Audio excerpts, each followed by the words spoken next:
Be careful, bro. Coach Ray, давай. Levan, you have to listen. This guy there.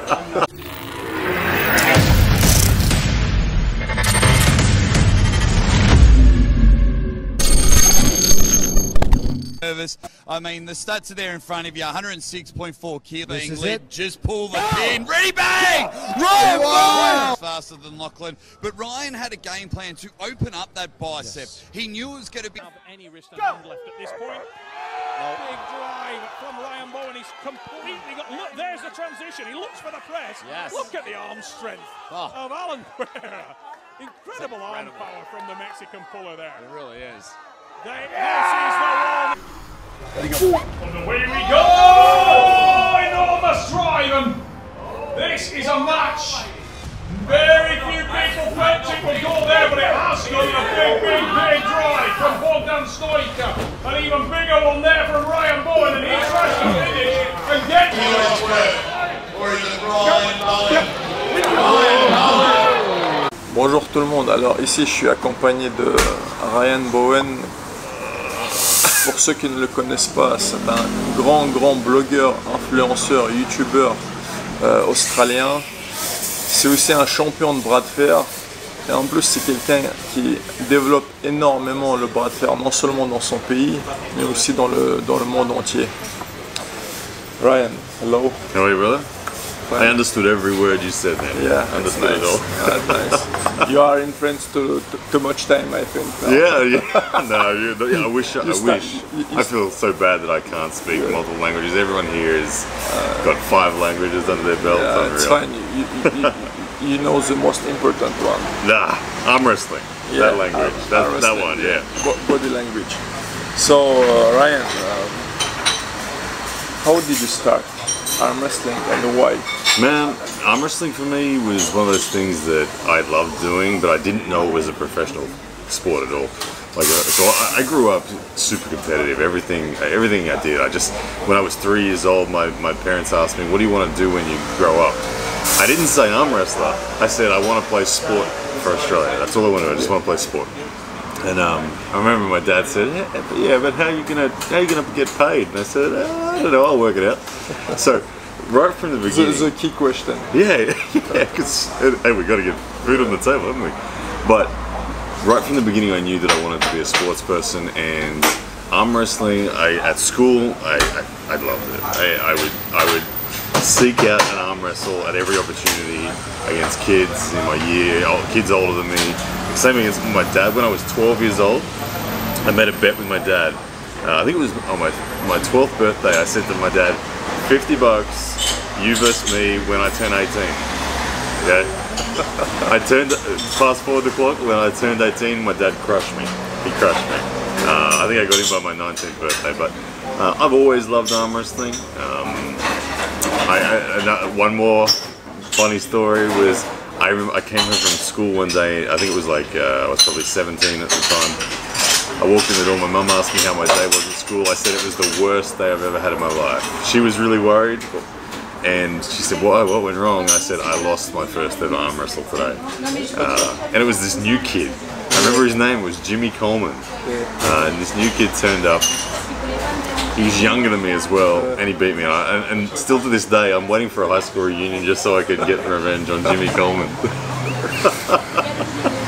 Be careful, bro. Why Ryan Blue Bowen? Yeah, the blue it's kind of it was a nickname given to me when I was in the army. Okay. So, and that comes back from like World War I traditions, I guess. When people with red hair get called blue, it's kind of like calling a big guy tiny or something like that. Okay. But yeah, so I was just at the top of a rope tower one day when I was doing physical training, and the drill instructor didn't know my name because it was like day 2 of basic training. So he just said, "Hey, Blue." And everyone stuck since then. Yeah. Because in blue, you call someone blue in France when he's like a beginner, you know. When you start a job, like you're a blue, you know. Delusional, Ryan. No, a lot of people still think I'm a beginner. No, come on. Is there any athletes that motivate you? Yeah, there's always Like a role model, you know? you know, I take bits and pieces from a lot of different people. I wouldn't say there's one. Like, I grew up as a kid loving watching sport. Didn't matter what sport it was. I would, when it was tennis season, I'd be all in on tennis. When cricket was on, I'd be outside playing cricket. I always loved dominant champions. Everyone likes the underdog story, but for me, I love the champion that just can't be beaten, that just will not lose, that just sets records and records and records. So when I was a kid, I loved Pete Sampras. I loved when Roger Federer was dominant in tennis. I loved him.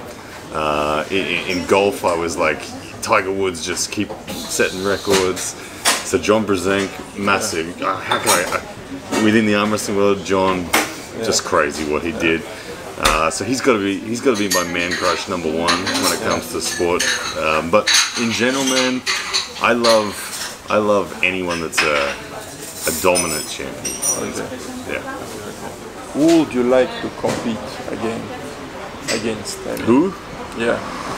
Man, well, I'm in that region of the world now where like there's 50 guys that I would love to compete against. But I mean next next time. Yeah. My very next match. Yeah. Well, so that you want. Okay. That you want. I lost to Coach Ray. You want a rematch? Look.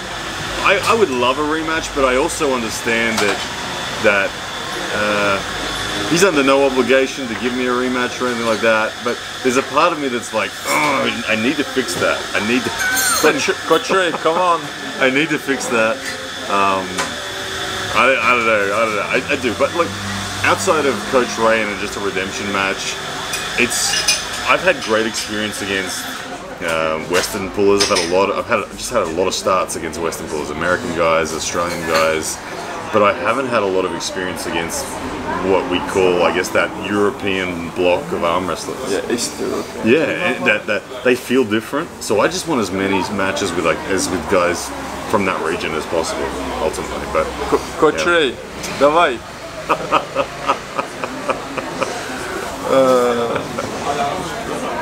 Yeah. Why is the decision to train only one arm? That was an interesting one because that's evolving as we speak. But that decision, like, I've been Giant Pumpkin my whole life, and when I say that is because I specialised in the sport of tennis from age 7. So for me, I was always just my left arm just threw the ball up. Everything I've hit hundreds of thousands of heavy topspin forehands that developed my pronation. So when I came to arm wrestling, I felt like my right was substantially more developed than my left already in things that mattered. But mainly just my wrist and my pronation. They felt good. The connection. So I gravitated straight towards it. And also, like, when I found the sport of arm wrestling, I recognized that. At the time, like, I was 27, 28 when I discovered the sport as a professional sport, and I said to myself, if I'm going to be a world champion someday, I need to maximize my time.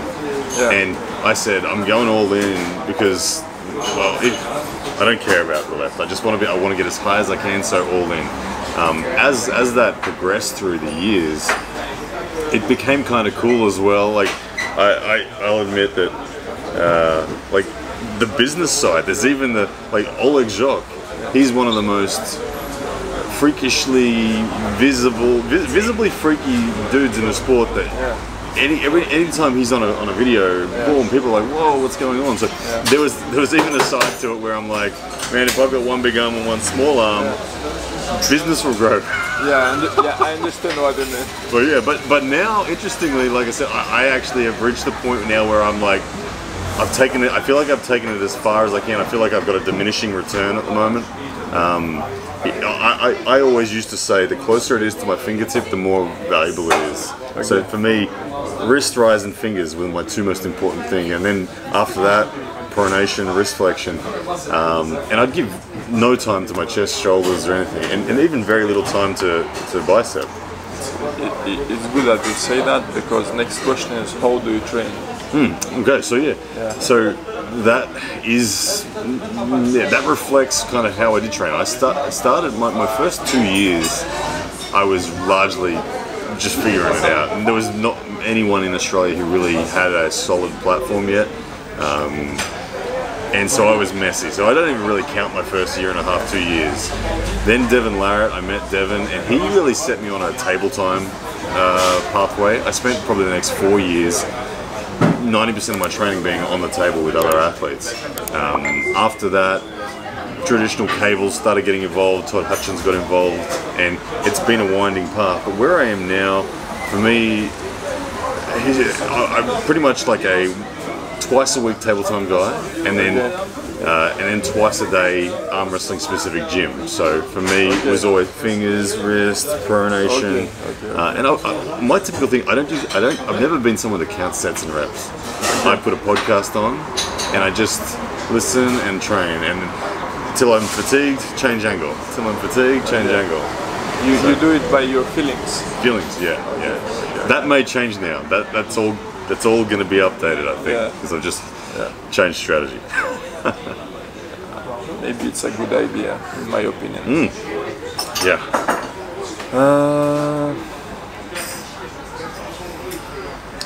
Ryan, my favorite question. Oh no. My favorite questions. What are your goals? This is where it gets dangerous. Yeah. What do you want to? What are your goals, and what do you want to achieve in your career? I like this question, and I laugh and I say this is where it gets dangerous, because I have a problem with I have very big goals for myself. Goals that when I say them, most people think that's where the delusional word came from, right? But I can't lie to myself. My goals are my goals, and I'm just unafraid. So my goals are to get to world champion for my weight. That's my biggest driving goal at the moment. I don't know what weight that will be. I'm currently 90. I woke up at 96 kilos this morning, so that's about where I'm at. So 95, will it be 100? I don't know. Whatever it is, that's the goal. And the thing for me, I'm almost 10 years in the sport. I didn't start from a strong place. I felt like I had the right body type to be good at arm wrestling, but I was weak and small. So it's taken 10 years to get to here. Look, if it takes another 10 years, the thing is for me, I love the sport so much, and it's my career now that it pays the bills. So I know I'm not stopping. So barring major injury, I got 20 years to have a crack at this.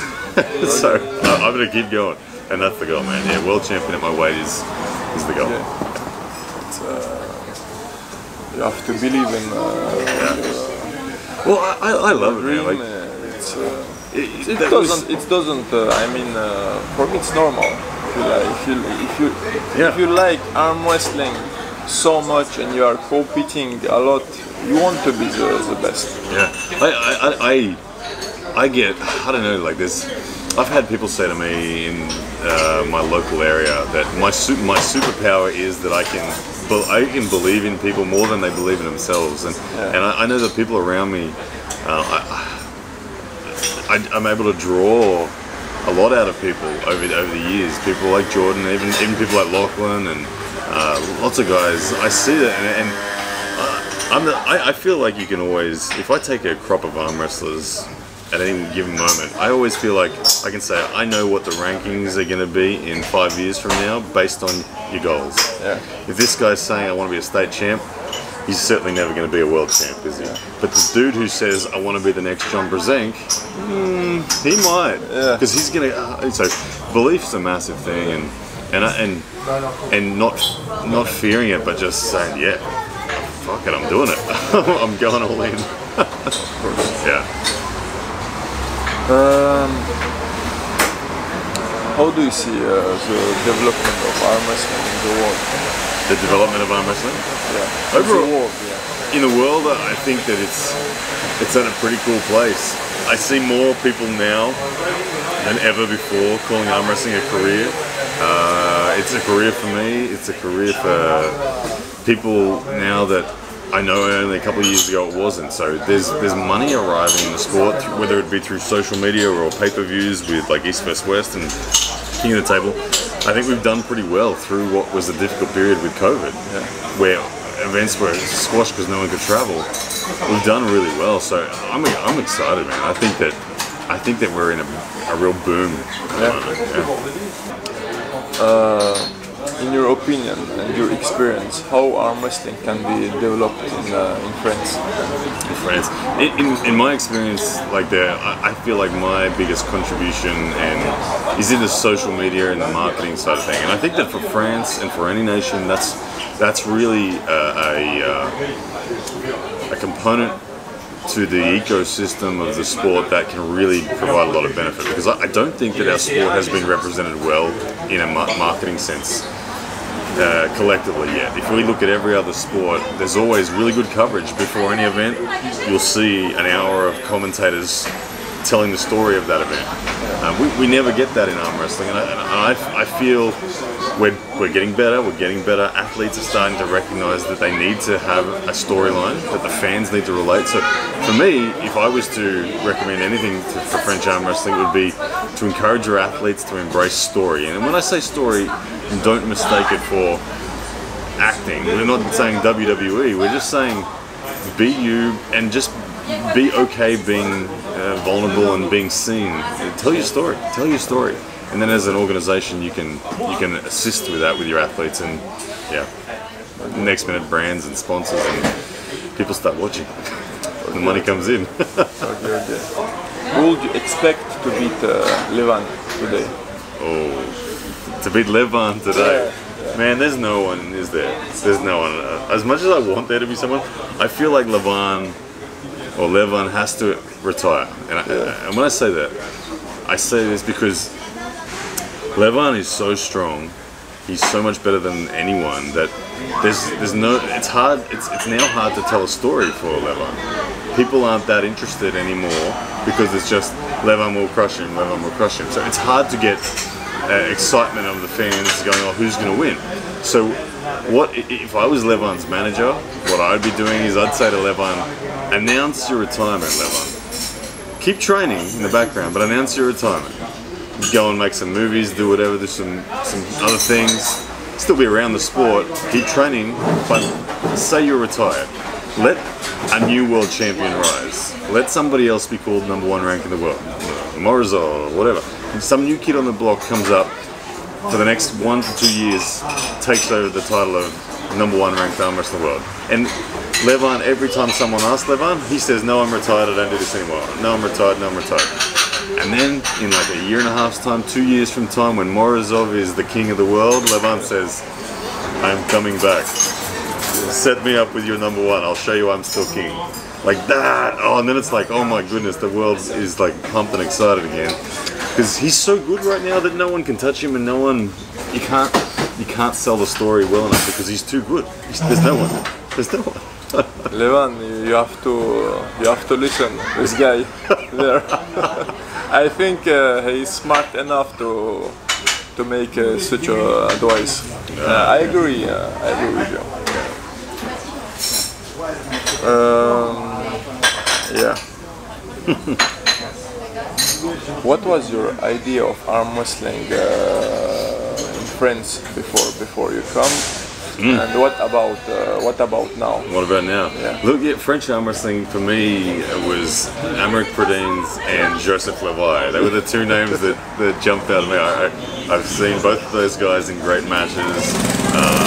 For me, I think of Aymeric in Arm Wars. I think of Aymeric in Nemiroff. State of power. Ready to go. Aymeric Pradines is awesome, and there's the first dip. Almost gets the pin there, and he's dug deep. That short lever working. I think of Joseph Levi against Giannis Amlins at the WAL.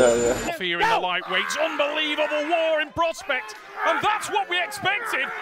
Last year's hammer holder, the reigning champion, is in deep water, and he's in deep water early from a committed and dangerous new addition to the WAL roster. LeVay has massive strength, and he's trying to work through the rotation and top roll strength of Amelins. The Jedi known for that intelligence, but right now he's struggling to get a bite in this match and struggling to be able to apply the technique.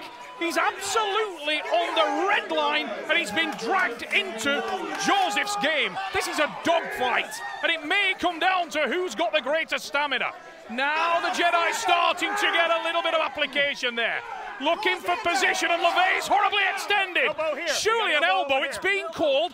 Now then, the running foul on LeVay. Amelins has the option to either drop the match and restart, or alternatively, if he feels he can win, which he clearly does, he can hang on to this and finish. LeVay in trouble. You can see his eyes are bloodshot with the effort. And Giannis Amelins diligently trying to gain hand control, pressing, probing, looking for the gap. Waiting there, he's going to try to climb the thumb and break open the wrist of LeVay. If he can do that, that will neutralize the forearm and he can move for the press. There's the win.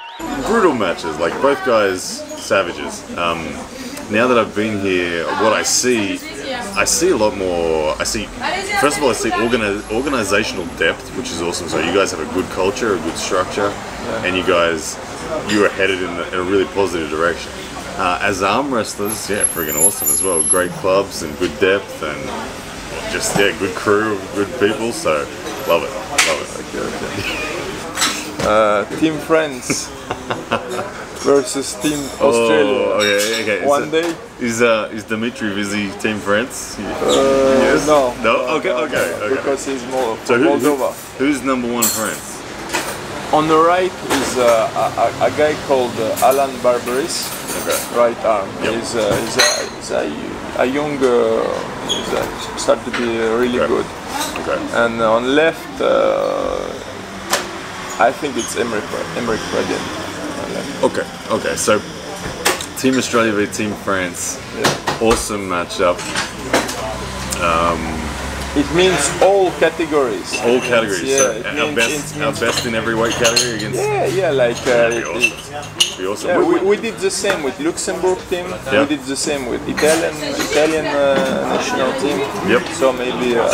Look, Australia is. We've got the depth now. Like, you asked me this question 3 years ago. I would have said, oh, we don't have it, but now we have all the weight categories good to go at a good level. So I would love it. I think it'd be a great matchup. And is it what you're 110?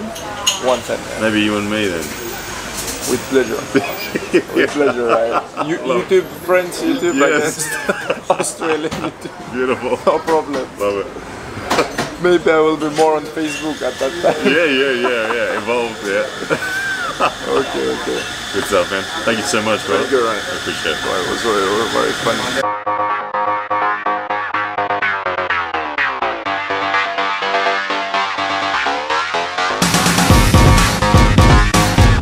Mon ami, bienvenue sur la chaîne Fer Sportif. Es-tu abonné? N'oublie pas de liker et de commenter mes vidéos. Abonne-toi. J'hésite. Ok, ça va. Bon visionnage.